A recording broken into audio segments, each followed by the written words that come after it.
What is up, guys? Welcome back to another video. In this video, I'm going to be talking about the current state of the Pokemon Scarlet and Violet metagame.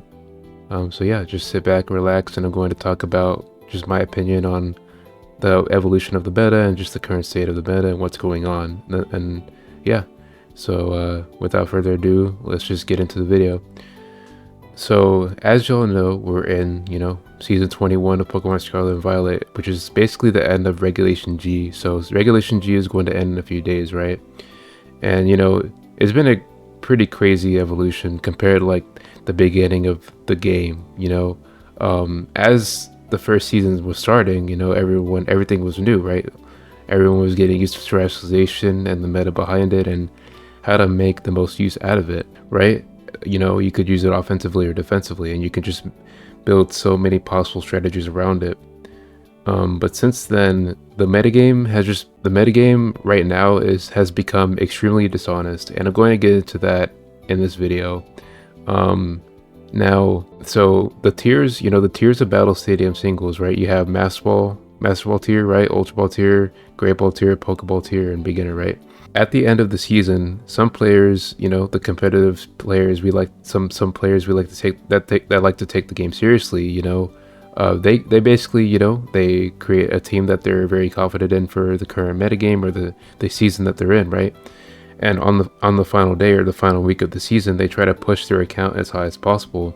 And there's no reward for this. There's no, like, if you get first place at the end of the season, there's no reward for that. It's just for the fun of the game. It's just for the enjoyment of competitive Pokemon singles, However, some players have been just taking this to the extreme, and I'm going to get into that. So what some players will do, and this usually happens, in the very top of play, like the very top, right? Some players will, they'll fight an opponent, right? They'll keep track of their username and the items and the sets that the opponent is using based on the username that they face, and they'll basically share information with their little community that they have, their little group of players, right?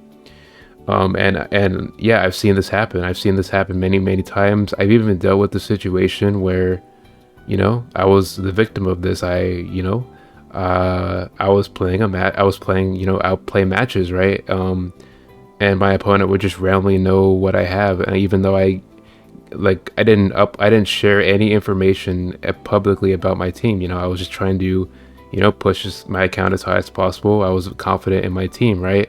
So I found that some players just randomly, they were playing in a way where they knew my sets. It just didn't feel very honest, and I knew something was up. So turns out this is a I've seen other players that have dealt with a situation, and there's also a thing with stream sniping as well. Certain players they go undercover trying to snipe streams and kind of get as much of an easy advantage as possible. People will go do anything to take the easy way out, and this goes with a lot of things in life, but yeah, it's just how it is right now. So basically the community has sort of developed a reaction to all the cheating and things that go on, right?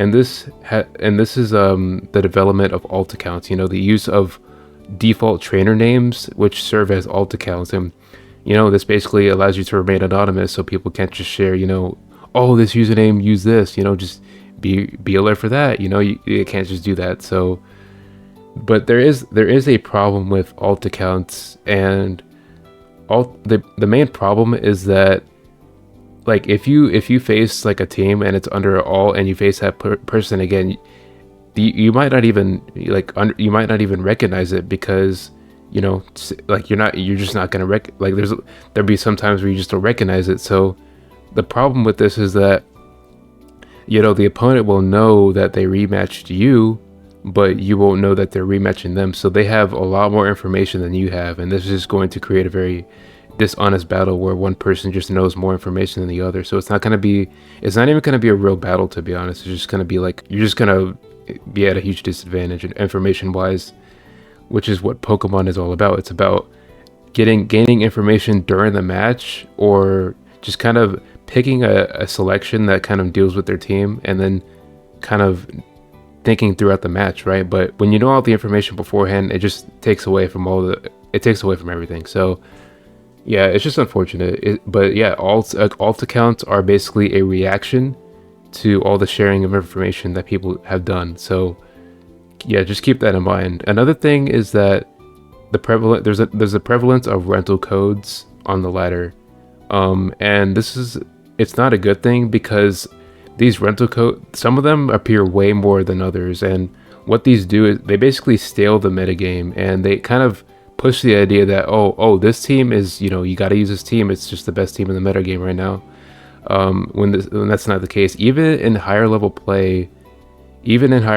like top 100 or something, you're gonna see rental codes. So like it's just kind of weird. Like it just doesn't seem like a very honest like way of ranking up. And granted, this might not be at the final day of the season, but if you're using a rental team that's well known, like a rental code that's well known, it's just not going to be very honest for you or the opponent, because even if the opponent knows your team, like you're not gonna it gets to a point where it's not really being helpful. It's not helpful to use a rental code.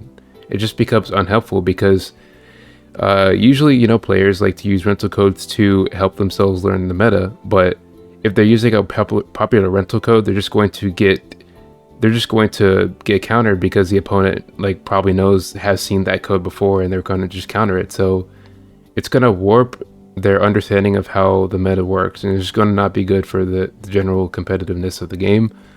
So yeah, that's just my opinion on it. And yeah, and also the meta is just very unstable right now. There's two main factors that have contributed to the unstableness of the meta, especially in the past few regulations, and those two things are 1-hit KO moves and terrestrialization. Now, some people, you might say, well, terrestrialization is just it increases the possibility of the game. It just makes the game more vibrant, and you can be more individualistic with your choices. But the reality is that it just results in a lot of random match outcomes, right? So take Dragonite for example. Dragonite basically can run any Terra type, for the exception of like Rock, Psychic, and Bug. I haven't seen those, but like the problem with like Dragonite is that like with the right Terra type and moves, it can pretty much beat any other Pokemon in the game. Now, the thing about that is that you might just think I just have a Dragonite counter. That's not. There is no counter to Dragonite. Sometimes, there is no solution for like versatile of a Pokemon. You're just going to have to hope that you run into the opponent that doesn't have the Dragonite that counters you. And yeah, this is why the meta is unstable. There's certain Pokemon that kind of are pushed over the edge, especially with terrestrialization. So yeah, it's just going to create a lot of instability when playing. And yeah, this is going to also affect your end of season results if you choose to, try to push as high as possible on the last day of the season or something like that. You're just going to have some seasons where it's just not in the cards. Some seasons are just going to be a complete crapshoot. You're just going to run into some bad matchups, and then it's over. The run is over, unfortunately. And I've had to deal with this many times, and it just sucks. But just try again. I just have to better luck next time, and it really sucks, but that's just how it is right now. So yeah, that's all I have to say about this video.